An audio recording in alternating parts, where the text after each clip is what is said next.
Hello friends, welcome back to my channel. मैं हूं आरती और स्वागत है आपका मेरे चैनल आरती डायरी में। तो दोस्तों, कैसे हैं आप सब? आई होप आप सभी अच्छे से होंगे। तो आज की इस वीडियो में सबसे बड़े कन्फ्यूजन को मैं दूर करने वाली हूं कि टेस्ट सीरीज दें या सेल्फ स्टडी करें। जो भी अभी मेंस देने वाले हैं या जो भी कोई मेंस देंगे, सबके सामने एक ही दुविधा होती है कि टेस्ट सीरीज के हिसाब से चलें कि मेंस को अपने अकॉर्डिंग सेल्फ स्टडी करें। ठीक है, अगर टेस्ट सीरीज देने जाते हैं तो सेल्फ स्टडी नहीं हो पाती है। अगर सेल्फ स्टडी करते हैं तो टेस्ट बिना पढ़े देने पर बहुत ही ज़्यादा कॉन्फिडेंस लूज हो जाता है। तो इसके लिए क्या करना चाहिए? तो सबसे पहले हम जानेंगे कि क्या बेनिफिट्स हैं टेस्ट सीरीज के और क्या बेनिफिट है सेल्फ अपना स्टडी करने के। ठीक है, तो सेल्फ स्टडी करने के फायदे ये हैं कि आप अपने हिसाब से टाइम टेबल सेट कर सकते हैं, अपने हिसाब से सब्जेक्ट को बांट सकते हैं कि किस सब्जेक्ट को मैं कब तैयारी करूंगा, और उस हिसाब से डे बाय डे अपना सिलेबस कंप्लीट कर सकते हैं। इससे आपका कॉन्फिडेंस भी बूस्ट होगा। ठीक है, और आपकी चीज़ें स्टेप बाय स्टेप कंप्लीट होती जाएंगी।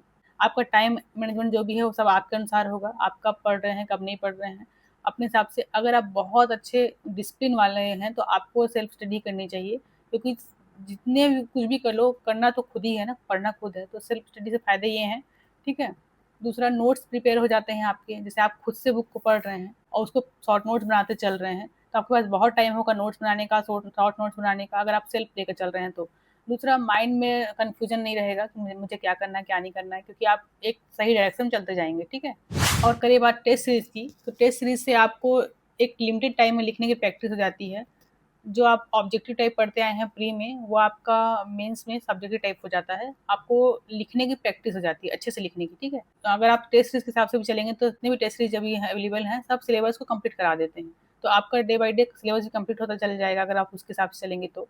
ठीक, तो दोनों के अपने ही फायदे हैं, अपने नुकसान हैं, लेकिन हमको ना दोनों को बैलेंस बनाकर चलना है।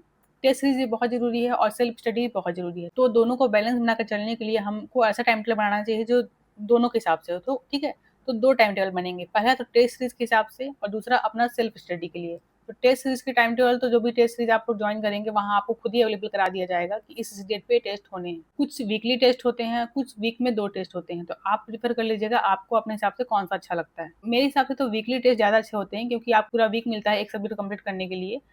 और कुछ टेस्ट ऐसे होते हैं जो सब्जेक्ट को भी तोड़-तोड़ के टेस्ट लेते हैं, और कुछ ऐसे होते हैं कि सिर्फ़ एक पेपर के पार्ट को तोड़ते हैं, पार्ट 1, पार्ट 2, पार्ट 3। आप कोशिश कीजिएगा जो पार्ट 1, पार्ट 2, पार्ट 3 वाला है ना, वो ज़्यादा बेस्ट है, क्योंकि ऐसे आधा-आधा याद करना, आधा-आधा पढ़ना बहुत ज़्यादा होच-पोच हो जाता है। ठीक है? या तो पार्ट 1, पार्ट 2, पार्ट 3 वाला हो, या फिर पूरा एक सिंगल पेपर हो वीक में।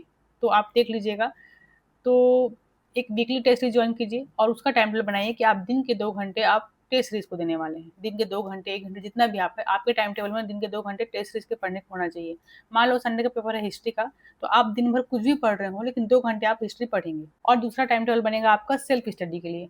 आपके पास कितने दिन हैं, ठीक है? कितने हफ्ते हैं, कितने महीने हैं, उसके हिसाब से किस-किस सब्जेक्ट को ज़्यादा टाइम देना है, किसको कम टाइम देना है, आप अपना टाइम टेबल बनाइए और अपना पढ़ते जाइए। एक तरफ अपनी पढ़ाई को आप एक फ्लो में ला रहे हैं, आप उससे मतलब नहीं है आपका टेस्ट कौन-सा है संडे को, उसके लिए परेशान होने वाली बात नहीं है। बस आपको अपना पढ़ना है कि हाँ, मैं इसको धीरे-धीरे कंप्लीट कर रहा हूँ। ऐसे में क्या होगा, चीज़ें कंप्लीट हो रही हैं एक साइड, दूसरी साइड आप टेस्ट भी दे रहे हैं। इससे अच्छा ये हो जाएगा कि दोनों में बैलेंस बना रहेगा और आपको डर भी नहीं लगेगा कि मैं पढ़ नहीं रहा हूँ। दूसरा ये भी नहीं होगा कि मैं टेस्ट सीरीज़ जॉइन नहीं किया हूँ, तो मैं कैसे लिखूँगा मेंस में, ठीक है?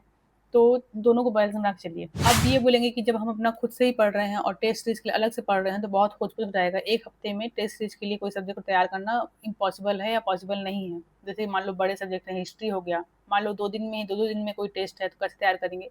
तो टेस्ट सीरीज़ वाला जो भी टाइम स्लॉट आप दिए हैं ना, उसमें आपको पूरा सब्जेक्ट लेकर बैठने की ज़रूरत नहीं है कि पूरा सब्जेक्ट पढ़ना है मुझे।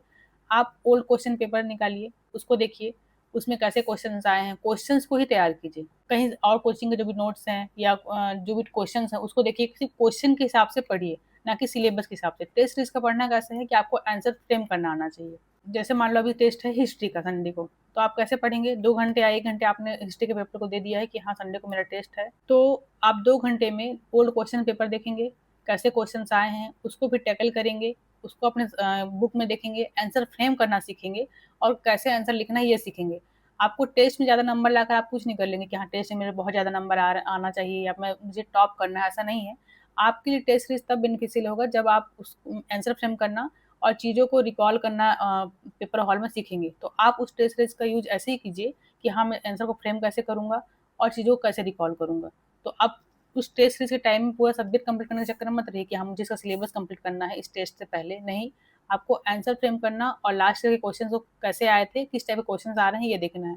तो एक तरफ तो आपकी सेल्फ स्टडी के द्वारा आपका जो सिलेबस है वो भी कंप्लीट होता जाएगा, दूसरा टेस्ट सीरीज के साथ साथ आपका ये कंप्लीट होगा, आंसर फ्रेम करना सीखेंगे। अगर आप सिर्फ सेल्फ स्टडी करते हैं ना, तो आप आंसर राइटिंग नहीं कर रहे हैं, या आप कैसे पेपर आएगा, क्या आएगा, इसका डर आप पर हावी हो जाएगा। लेकिन अगर आप टेस्ट सीरीज के साथ ऐसा तैयारी करते हैं ना, तो जो आप तैयारी कर रहे हैं ऊपर से आप आंसर फ्रेम करना भी सीख रहे हैं, दोनों साथ साथ चलेगा तो आपका कॉन्फिडेंस लेवल भी हाई हो जाएगा और आप अच्छा परफॉर्म करेंगे। सेल्फ स्टडी का जो भी टाइम होगा ना, उसको ऐसा डिवाइड कीजिए जैसे मैंने बताया अपने लास्ट वीडियो में, कि पेपर 1 को डेली 1 घंटा, पेपर 4 के मैथ्स को डेली 1 घंटा, ठीक है। बाकी पेपर 6 और 7 पर ज़्यादा फोकस करना है, क्योंकि उसको आपने प्री में नहीं पढ़ा है। और उसके बाद जितने ही पेपर है ना, प्री को ही थोड़ा तराशना है, लिखने की कोशिश करना है। जैसे कि मान लो आप इंडियन ज्योग्राफी पढ़े हैं, सीजी ज्योग्राफी पढ़े हैं, आपने डेटा पूरा याद कर लिया है उसका, आपको उसको फ्रेम करना सीखना है कि कैसे मुझे फ्रेम करना है 30 वर्ड्स में, 60 वर्ड्स में, ठीक है। तो आपकी तैयारी ऐसी होनी चाहिए, ना कि जैसे हम प्री में रट्टा मार रहे थे वैसे मेंस में रट्टा मार रहे हैं, ऐसा नहीं। दिमाग उससे और थकेगा और मेंस में आप अच्छा परफॉर्म नहीं कर पाएंगे। तो याद करने का या फिर पढ़ने का प्रेशर अपने ऊपर ना लेकर, कैसे लिखूंगा, कैसे इसको लिखना चाहिए, इसका आंसर कैसे आएगा, ये, क्योंकि वहाँ कोई ऐसे सही सही तो गलत गलत ऐसा नहीं है। प्री में क्या होता है, क्वेश्चन सही तो सही, गलत तो गलत, लेकिन मेंस में ऐसा नहीं है। ठीक लिख रहे हैं तो आपको आधा नंबर मिल रहा है, उससे अच्छा भी लिख रहे हैं तो आपको 1.5 नंबर मिल रहा है, ठीक है। मतलब नंबर ऊपर नीचे हो रहे हैं, तो आपको वहाँ अच्छा लिखना है। आपको कोई ऐसे काट नहीं देगा कि नहीं तुम्हारा आंसर एकदम ही गलत है, उस डर से निकलिए। आपको अच्छा लिखना, अच्छा फ्रेम करना आना चाहिए। तो आप जो प्री में पढ़े हैं ना, उसको सिर्फ तराश कर लिखने का प्रैक्टिस कीजिए। अपनी सेल्फ स्टडी ऐसे बनाइए कि जो सब्जेक्ट पढ़े हुए हैं ना, जिस बुक से पढ़े होंगे या जिस नोट से पढ़े होंगे, उसी को रिवाइज करिए और लिखने की प्रैक्टिस करिए, ठीक है। तो आई थिंक आप लोगों का कन्फ्यूजन दूर हो गया होगा कि सेल्फ स्टडी करना चाहिए या कि टेस्ट देना चाहिए। दोनों को मैनेज करके चलिए, दोनों की अपनी अपनी दोनों का अपना अपना ही महत्व है, दोनों बहुत ज़रूरी हैं। तो 2 घंटे टेस्ट सीरीज वाले सब्जेक्ट के लिए आंसर फ्रेम करना और आंसर को कैसे सेट करना है 30 वर्ड्स में, 60 वर्ड्स में, ये देखिए आप। और बाकी सेल्फ स्टडी में आप ऐसे पढ़िए कि हाँ, आपको सब्जेक्ट बाई सब्जेक्ट कंप्लीट करना है, और जो सब्जेक्ट ज़्यादा इंपॉर्टेंट, ज़्यादा जो नंबर गेन करते हैं ना, जैसे कि साइंस का हो गया, लैंग्वेज का हो गया, ऐसे हो गया, उसको ज़्यादा ध्यान दीजिए। हफ्ते में 2 ऐसे तो आप लोग को तैयार करने ही करने हैं। तो मुझे लगता है मैंने सारा कन्फ्यूजन क्लियर कर दिया है।